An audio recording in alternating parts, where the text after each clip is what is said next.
Though this composite of a white male issued by Cheektowaga Police does not fit the Niagara Falls police description of a 25-year-old thin male, police are not ruling out the possibility there may be only one .22 caliber killer. We're exploring the possibility that all 4 shootings could have been done by one man, yes. What patterns have you established, if any? Well, the common denominators in the shootings are that .22 caliber bullets were used to shoot all 4 victims. All 4 victims were black. 2 of the men were sitting in their automobiles when shot. 2 of the men were walking on the street when shot. 2 of the men were shot during darkness hours, and 2 of the men were shot during daylight hours. Chief Donovan is not pointing to any geographic patterns in the shootings, although 2 occurred in Buffalo and 2 outside the city. All the shootings apparently took the victims by surprise in public places. On Buffalo's east side, 14-year-old Glenn Dunn shot in the head and chest while sitting alone in a car in a supermarket parking lot. In Cheektowaga, Harold Green critically injured while eating his lunch in a fast food parking lot. He remains critical. Back on the east side, the 3rd shooting. 30-year-old Emmanuel Thomas shot in the head while walking with friends on Zenner Street. And the 4th shooting in Niagara Falls, 43-year-old Joseph McCoy shot and killed while walking on 11th Street. Chief Donovan is making this plea to the killer or killers. I would like to speak out to the person or persons responsible for these killings and offer the help that they may need. I know that this person, whoever it is, person or persons, must have serious problems, mental problems. And if we can help, if that person would contact us, he could be rest assured that he would get the necessary help that he needs. Detectives from Buffalo, Cheektowaga, and Niagara Falls will meet again tomorrow to try and solve this rash of .22 caliber killings. Rich Newberg, News 4 Update.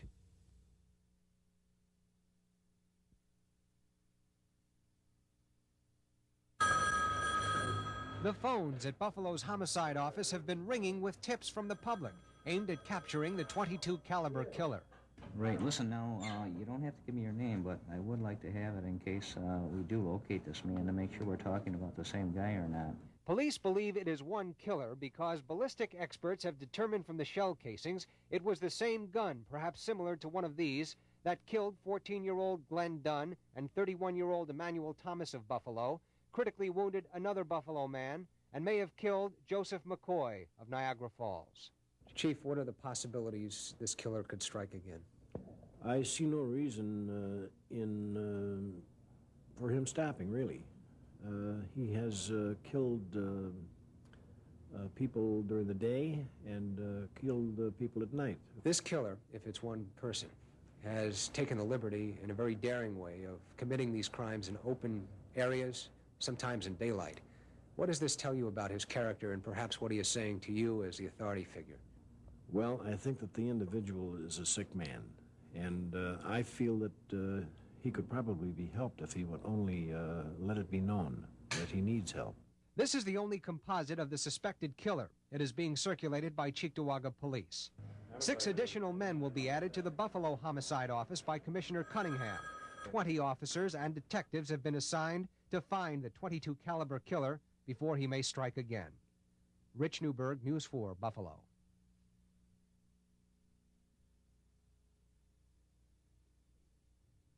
The Commodore's concert was one of 2 major events drawing black audiences downtown tonight, and the .22 caliber killings of 3 black males were on the minds of just about all the men we talked with.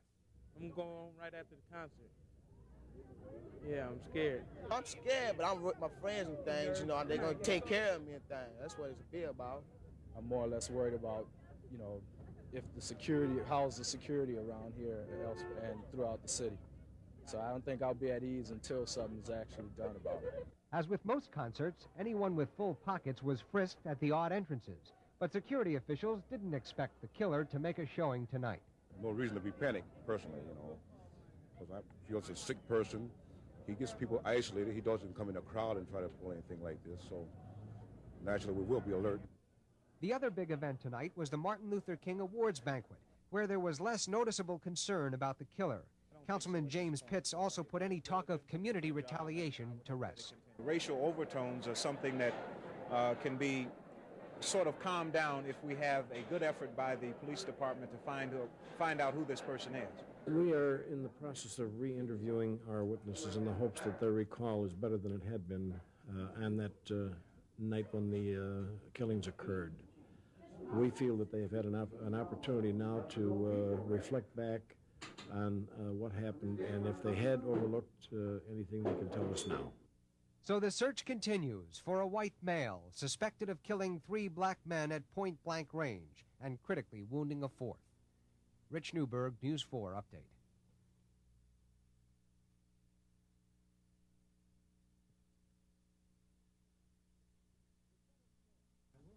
The son of Sam, David Berkowitz, was tracked down after his car was ticketed for a parking violation.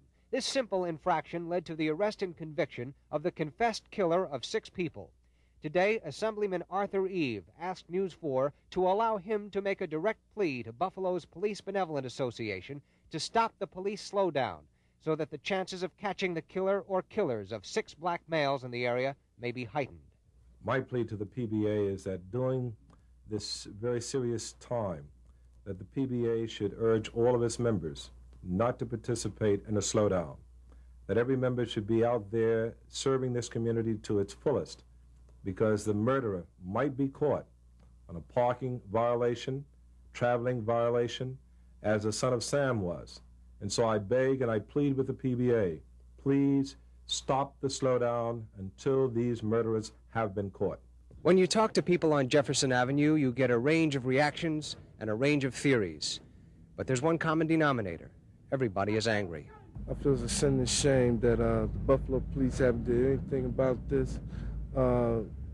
Most black men in the neighborhood are really fear walking around now. They don't know when they can come out, day or night. And, I think it's a conspiracy. I think it's got to be the clans or something. That's what I think personally. If the police are not doing their job, per se, like, they don't have to worry about it. If this individual comes in this area or, anywhere in the vicinity, they don't have to worry about it because he will be taken care of. While tensions are mounting in Buffalo's black community, leaders continue to call for restraint, but caution at the same time that violence in other cities erupted only after blacks lost faith in the system. The police slowdown here must end, they say, to reassure blacks in the area the system will work for them. Rich Newberg, News 4, Buffalo.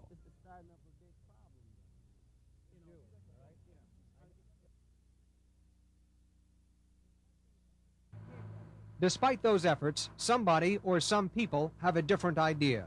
A wooden cross was set afire tonight at the corner of Brunswick and Jefferson. We arrived as Buffalo firefighters were dousing the flames. Councilman Herb Bellamy said he was shocked by this latest incident. I really don't know what to say at this point, so close. This is going to frighten the community more now, I think. I really don't know what to say. This is the first time I ever saw a cross burning in my life. Most people in the neighborhood did not want to go on camera, but some couldn't hold back their comments. Yo, man, they gotta stop this stuff, man. I'm serious. They come out here and they're gonna kill people up, right? They're doing all this. The police department ain't doing too much about it, I guess. Ain't caught nobody yet. If it was a black man, he would have been under the jail. That's all I can say. He would have been under the jail. The DA's arson task force is now in the case, and these men will soon be joined by members of the Buffalo Police Department. It was built with a bit of time put into it. If you notice, there's parts of this cross here that were nailed on. There's a nail. There's a nail here. So whoever did it took some time building it. It was then saturated in some kind of flammable liquid, which our laboratories will be able to determine, I'm sure, and then set on fire. But whoever built this spent a few minutes at it, put some thought into it, and then ignited and left the area. Earlier in the evening, before the cross-burning incident, local NAACP President Daniel Acker told me he is requesting that Governor Carey call the National Guard into Buffalo. The National Guard needs to come in to show some force to protect citizens. Whenever there's an emergency, the National Guard is called out. We need the governor concerned about this situation, the mayor, the county executive. This is a priority item. It's not business as usual because of the fact when you talk about the loss of human lives, that's something which you cannot replace. Tonight, Daniel Acker head of the local NAACP branch, called for the National Guard to be brought out to this area. How do you feel about that? I feel at this point it should be called. I'm for it 100%. You don't think the presence of armed soldiers might make matters worse? I don't think so, because we need protection now. It's a warning signal. I think we need protection now. Arson investigators were quick to respond to the cross-burning, and every bit of evidence will be studied to try and find out who is behind the ugly demonstration, and perhaps the rash of brutal slayings that took the lives of 6 black males. Rich Newberg, News 4 Update.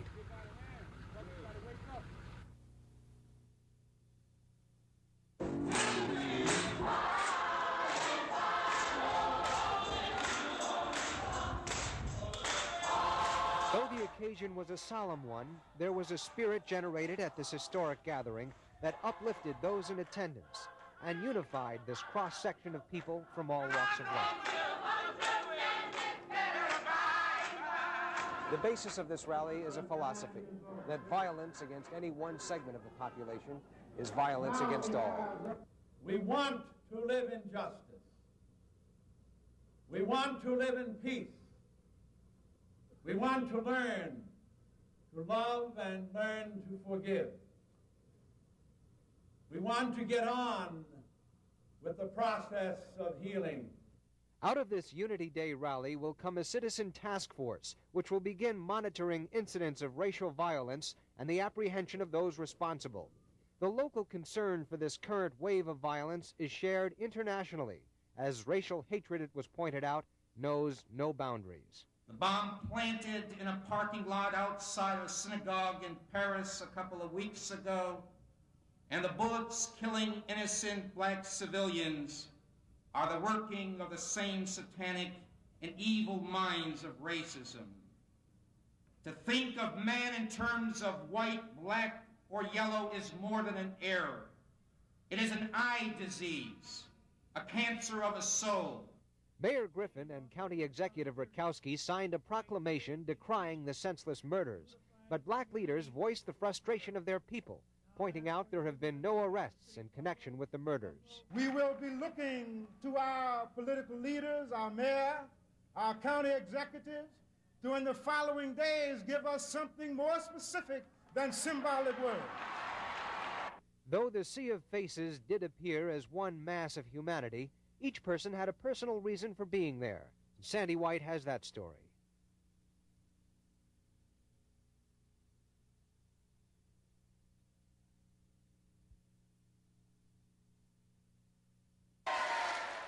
Bush was well briefed about Western New York's economic problems and also about the most recent rash of brutal killings of 6 black males in the area.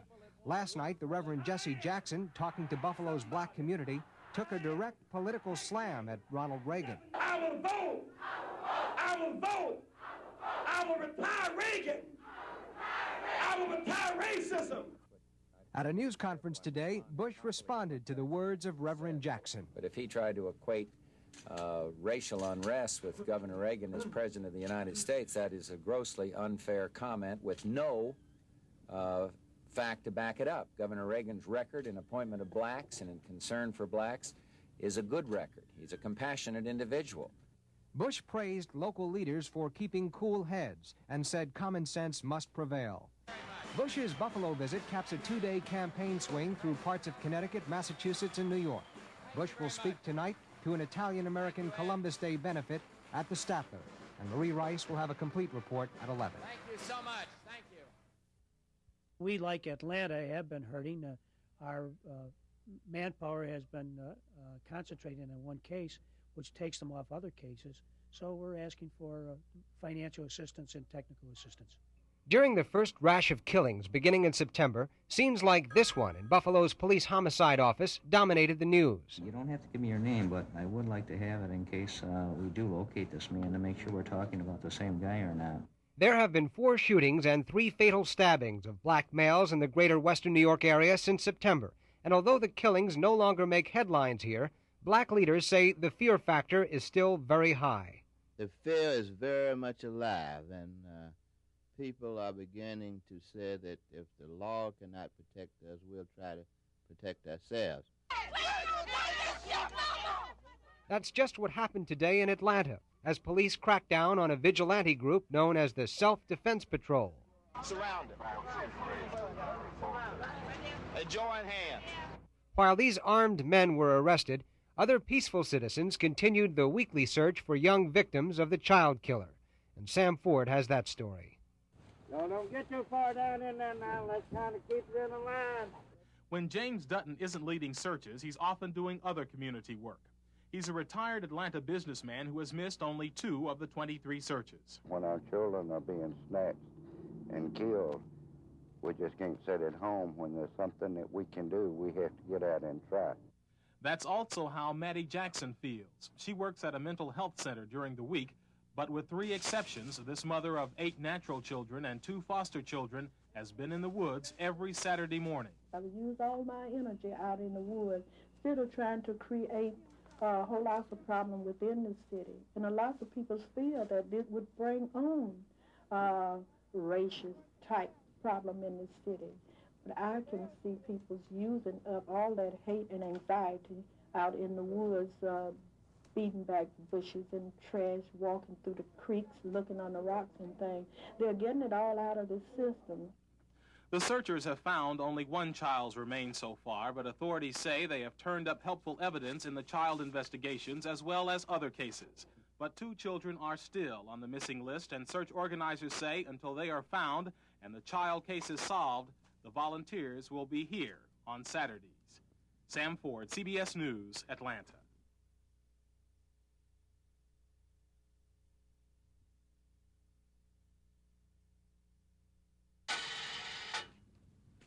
The stockade at Fort Benning, Georgia, is where Army Private Joseph Christopher of Buffalo is now being held. The interest in Christopher as a possible suspect in the 4 .22 caliber killings in western New York developed after a stabbing incident occurred in these barracks. Lieutenant Colonel Robert Brown charged Christopher with attempting to murder a black soldier. It was alleged that Christopher took a small knife and attacked a black soldier from the rear by grasping him around the throat and stabbing him in the rib cage and in the armpit.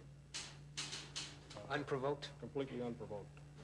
Christopher's company captain, Marzine Sims, saw the FBI composite of the .22 caliber killer and said there was some resemblance to Christopher. It's kind of a rough sketch, but it could be. What strikes you as being a possible resemblance? His nose right there. On this one, his nose is something like that, I believe. The 4 .22 caliber killings in the Buffalo area and the 2 brutal cabbie mutilation slayings occurred before Christopher reported for duty in November of 1980. The fatal stabbing of another black male and the assaults on 2 other black males occurred during Christopher's Christmas leave. This is where Christopher spent his 6 weeks of training in the Army. The men here don't know what Christopher did before he enlisted or what he did during the time he was on leave around Christmas. That's what Buffalo investigators are here to find out. Rich Newberg, News 4, Fort Benning. Investigators Lobbett and Rash will say only that this is one of 6,000 leads the DA's task force has evaluated. Sources very close to this investigation have told me that some reports now circulating in Buffalo may have already convicted Joseph Christopher in the press, although the man hasn't even been charged in the .22 caliber killing case. In a Columbus Inquirer newspaper article today, readers were told Christopher's name will not be published here unless he is charged with the .22 caliber killings. And Christopher's own Army-appointed attorney, Major Donald Morgan, told me today he won't even comment at all on the case for fear his client's chances for a fair trial on the attempted murder charge at Fort Benning would be jeopardized. Private Christopher is something of a mystery to many on base. He was never photographed with the rest of his battalion, apparently reporting for basic training after the group photos were taken. Those in his barracks say he attended church every Sunday, but that he allegedly stabbed a black soldier in an unprovoked attack before church one Sunday in January. It was alleged that Christopher took a small knife and attacked a black soldier from the rear by grasping him around the throat and stabbing him in the rib cage and in the armpit. Unprovoked? Completely unprovoked. DA Cosgrove has been under a lot of pressure to produce a suspect in the .22 caliber killings case. There have certainly been a lot of coincidences here involving Christopher, leading to a lot of speculation. Now it's up to Cosgrove to decide if the evidence is strong enough to link Christopher to the killings. Rich Newberg, News 4, Fort Benning.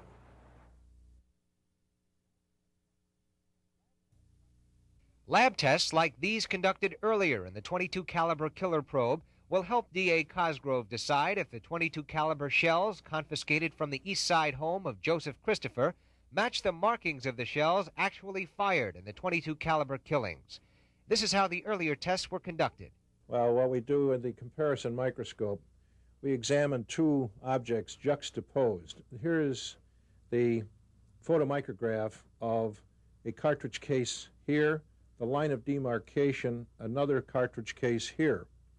By making a visual examination with the comparison microscope of these striations that run through the line of demarcation, those are caused by the firing of the gun. The cartridge case slams back against the breech face, causing these marks to be picked up from the gun. When they run through the line of demarcation as we have here, we can state positively that the two cartridge cases were fired from the same gun.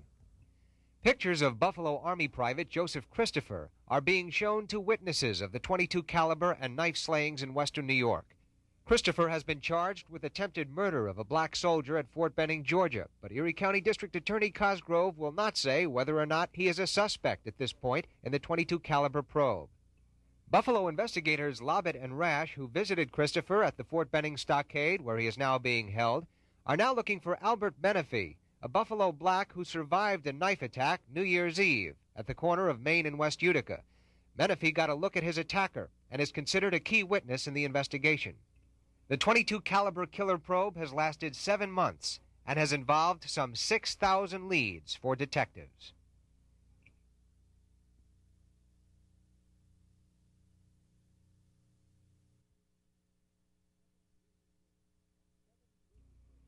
Seven brutal murders of black males in the Buffalo area have led police here on one of the biggest manhunts in local history. Yesterday, Erie County District Attorney Edward Cosgrove announced the results of what he called an extraordinary police effort, an effort that involved 7 months of interviewing more than 2,000 men. An Erie County grand jury has returned an indictment sealed by statute charging one individual with 3 counts of murder in the second degree. The suspect was not named because the indictment was sealed, but authorities have been questioning 25-year-old Buffalo Army Private Joseph Christopher, currently in the Fort Benning, Georgia stockade. He is being held there on charges of attempting to murder a black soldier in his barracks. At Christopher's Buffalo East Side home and at his hunting camp south of Buffalo, police have confiscated .22 caliber weapons and several knives, among other pieces of evidence. And Christopher has hired Buffalo attorney Kevin Dillon, who left Wednesday for Fort Benning. 4 other murders of black males, which may be linked to the .22 caliber killings, remain unsolved in the Buffalo area, and detectives from Rochester and New York City are now working with Buffalo's Major Homicide Task Force to see if the killings of black or dark-skinned males in their cities are linked together. Extradition proceedings to bring the suspect from Fort Benning to Buffalo have begun. Meanwhile, inquiries into the remaining 4 killings in Buffalo, 4 killings in New York City, and 1 killing in Rochester will continue, the task force pursuing any and all leads. Rich Newberg, News 4, Buffalo.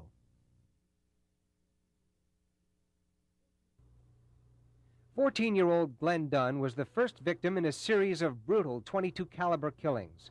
He was sitting in a stolen car when he was shot in the head. A .22 caliber bullet shell was found on the seat.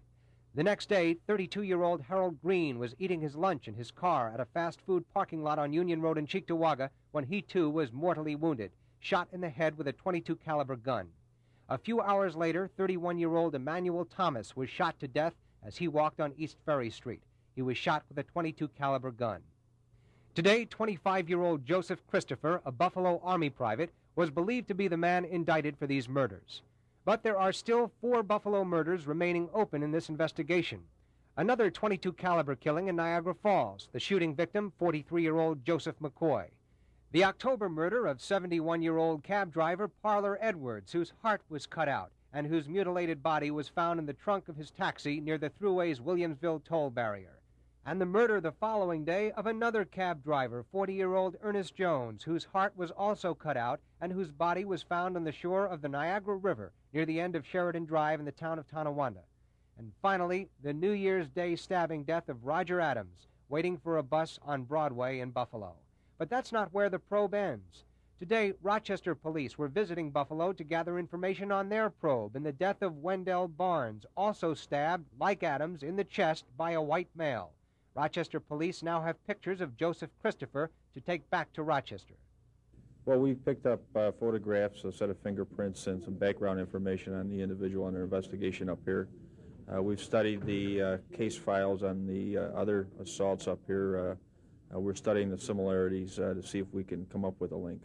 So extradition proceedings for Joseph Christopher, now in Fort Benning, will begin almost immediately to bring him back to Buffalo to stand trial for the first 3 of the .22 caliber killings. Meanwhile, the inquiries into the remaining 4 killings in Buffalo, 4 killings in New York City, and 1 killing in Rochester will continue. Rich Newberg, News 4, Buffalo.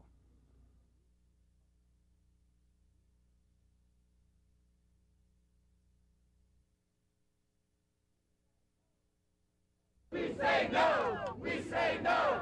We say no to racism! Martin Luther King Day, January 15, 1981. It was just about 2 weeks after the 7th black male victim was slain in western New York. But Buffalo faced its nightmare and an ugly demonstration of Nazi hatred with a resounding no to racism.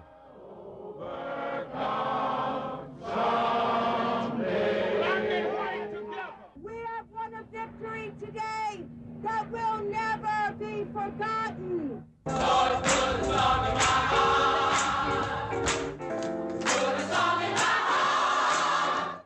Unity Day, 3 months earlier, had set the stage for Martin Luther King Day. Black and white citizens and black and white community and religious leaders came together and pledged to fight against racism.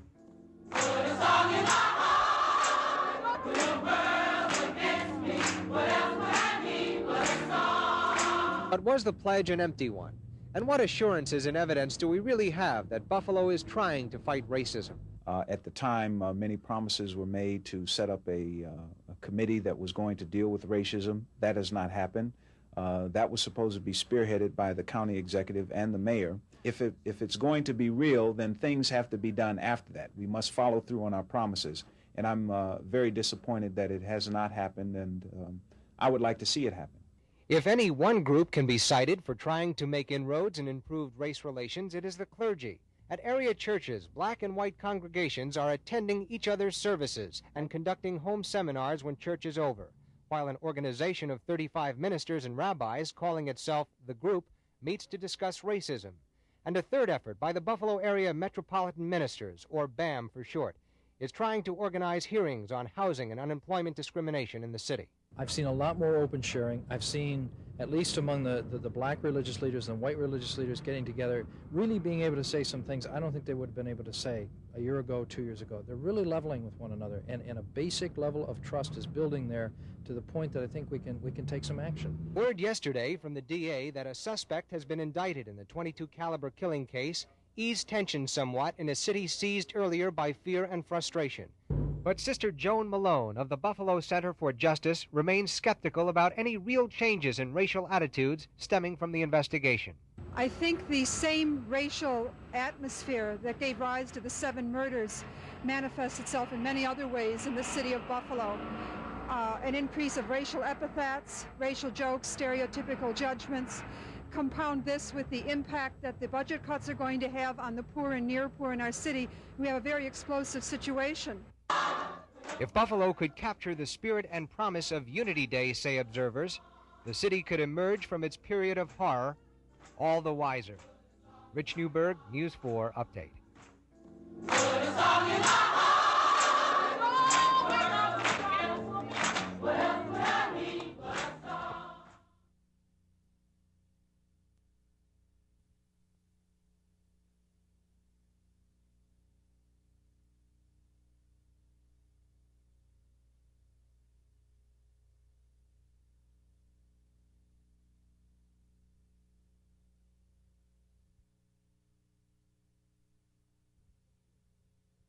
This picture of Christopher was made available to the news media yesterday by members of Christopher's company at Fort Benning, Georgia.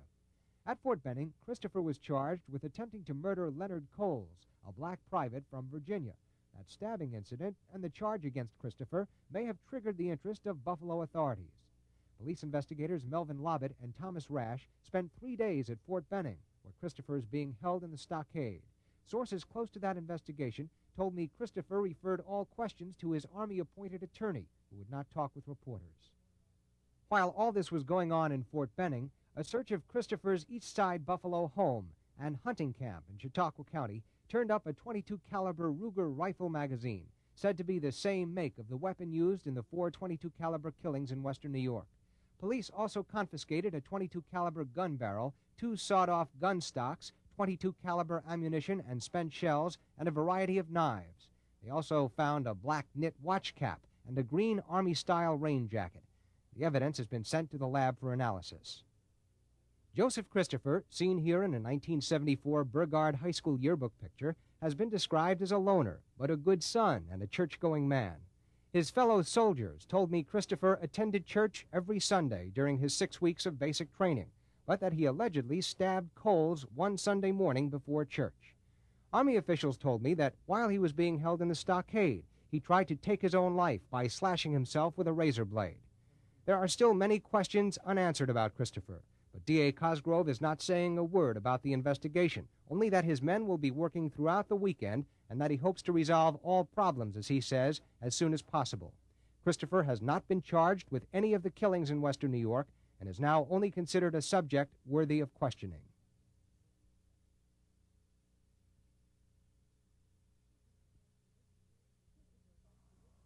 Christopher's extradition hearing was held behind closed doors, orders of Judge John Land, and that wasn't all.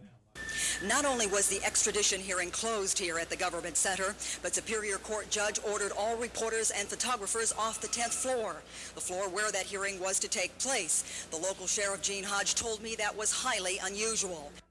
We would learn later Christopher did not even appear at the hearing, a decision made by his attorney, Kevin Dillon. Therese Christopher, his mother, was here to be with her son. Attorney Dillon told us he was happy with some things he learned in that hearing. He said he asked a lot of questions of State Police investigator Sam Slade. Relative to photographs that they introduced in evidence at the time of the proceeding, I generally question Mr. Slade concerning his knowledge of the identity of the person depicted in the photograph. Investigators charged with the task of returning Christopher would not stop to answer reporters' questions about the man who has been the focus of attention since an Erie County grand jury indicted him on 3 counts of murder a week and a half ago. Marie Rice, News 4, Columbus, Georgia. Under heavy guard, Christopher arrived. He was in the back seat, his face fully covered by what appeared to be a ski mask. He was sandwiched between Buffalo Homicide Chief Donovan and State Police Lieutenant Sam Slade. State Police Captain Williams, another key task force leader, was driving. Security remained tight until Christopher was safely in the hands of Erie County Sheriff Kenneth Braun. An hour later, District Attorney Cosgrove told us he had advised Governor Carey of Christopher's safe return to Buffalo and that Christopher would be held under extremely tight security. The sheriff assures me that there will be no problem in securing the body and presence of Mr. Christopher, and I'll leave it at that. Will there be a special 24-hour watch on him? It will certainly be done all by the sheriff that is necessary to make sure that the person of Mr. Christopher is safe. Then the question of whether Christopher remains a major suspect in the New York City and Rochester killings. First order of business of today was to make sure that we received a successful hearing at the hands of the Georgia authorities to secure the order of rendition, which we did. The second most important priority was to return the man safely to Erie County, and I think we've accomplished that. I think that the person of Mr. Christopher, as in the case of all persons charged with crime in this community, they are all secured, they are all protected. Their rights are paramount in our consideration and deliberations, as are the people of Erie County.